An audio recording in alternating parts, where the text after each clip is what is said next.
Hello friends, welcome back to my new video. आज हम जा रहे हैं दुदाखेड़ी माता जी के मंदिर दर्शन करने के लिए।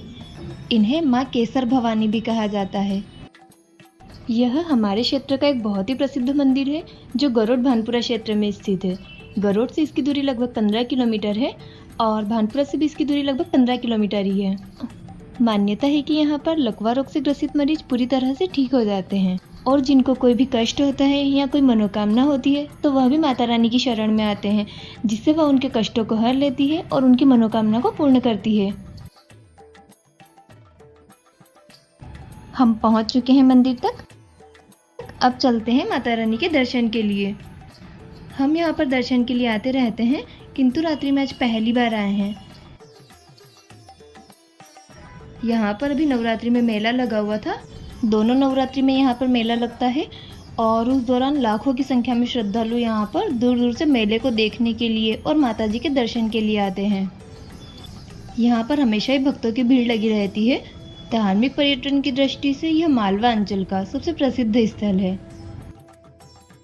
आद्य शक्ति के रूप में यहाँ पर दुदाखेड़ी माता जी के मंदिर का अपने आप में एक अलग ही महत्व है। यहाँ पर दुदाखेड़ी माता जी को माँ केसर भवानी भी कहा जाता है। यह एक बहुत ही चमत्कारी स्थान है और यहाँ पर माता रानी साक्षात विराजमान है। अभी रात का टाइम है, 9 बज गए हैं, इसलिए बहुत सारी शॉप बंद भी हो गई है। अब हम मंदिर में दर्शन के लिए प्रवेश करेंगे। यहाँ पर एक घंटा लगा हुआ है, इसको बजाते हुए आगे बढ़ते हैं। यहीं पर एक ढोल वाले भैया भी बैठे रहते हैं, तो उनको पैसे देकर हम ढोल भी बजवा सकते हैं।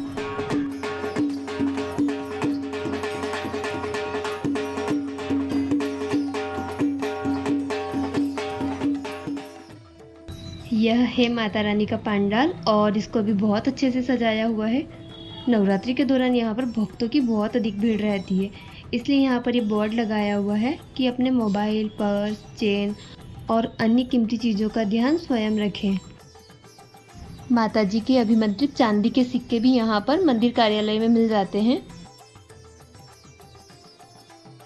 यहाँ पर चारों तरफ भक्त लोग बैठे हैं जिनको कोई भी कष्ट होता है या मानसिक विकृति या शारीरिक रूप से विकलांग, उनको नवरात्रि में यहाँ माता रानी की शरण में रखा जाता है, जिससे माता रानी के आशीर्वाद से वो पूरी तरह से ठीक हो जाते हैं।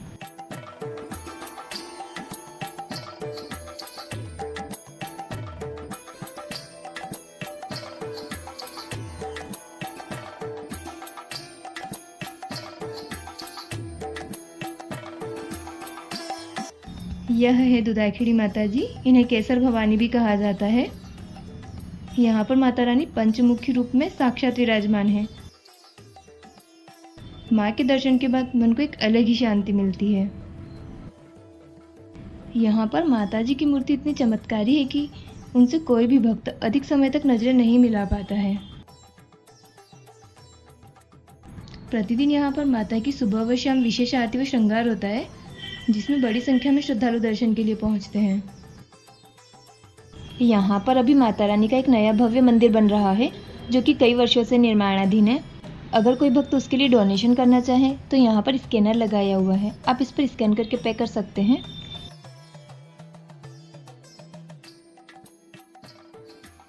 माता के दर्शन के बाद यहाँ पर मंदिर की परिक्रमा भी लगाई जाती है और हमारी जो भी मनोकामना होती है उसके लिए माँ से प्रार्थना की जाती है। इस तरह से 2 या 5 परिक्रमा लगाई जाती है। पहले मंदिर में बलि प्रथा का रिवाज था, किंतु बंद कर दी गई है।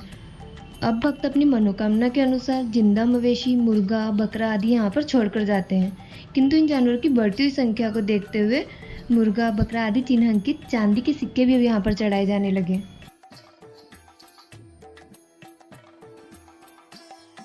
यहाँ पर माता जी के सामने एक अखंड ज्योत हमेशा जलती रहती है। यह कई सदियों से जलती आ रही है। यहाँ पर नवरात्रि में माता रानी भक्तों को हर दिन एक अलग रूप में दर्शन देती है। देखिए, ये भी अपनी कोई मनोकामना पूर्ति होने पर यहाँ पर मुर्गा छोड़ने के लिए आए हैं।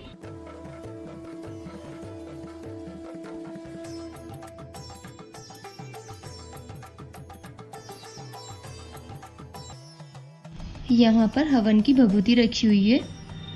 इसको हम प्रसाद के रूप में लेते हैं और घर भी ले जा सकते हैं। यह सकारात्मक ऊर्जा और आशीर्वाद का प्रतीक होती है। इसे घर में सुख शांति के लिए रखा जाता है।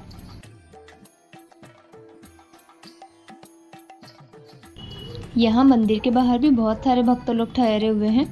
ये पूरी नवरात्रि में यहीं माता रानी की शरण में ही रहते हैं। बहुत सारे भक्तों के द्वारा नवरात्रि में यहाँ पर भंडारे की व्यवस्था भी रहती है। इस स्थान को आरोग्य धाम भी कहा जाता है क्योंकि यहाँ लोग अपनी गंभीर बीमारियों से राहत पाते हैं।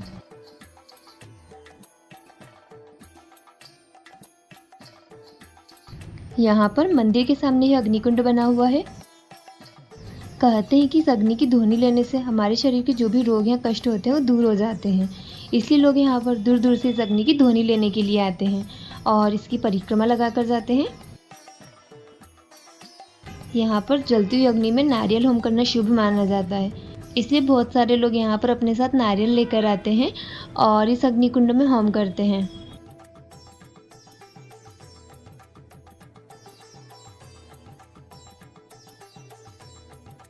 माता रानी के दर्शन करने के बाद अब हम आ गए हैं मंदिर से बाहर। यहाँ पर बहुत सारी दुकानें लगी हुई है जहाँ से हम अपना पूजा पाठ का सामान ले सकते हैं। माता जी के लिए चुनरी, नारियल, प्रसादी, जो भी हमको लेना होता है सब यहाँ पर मिल जाता है।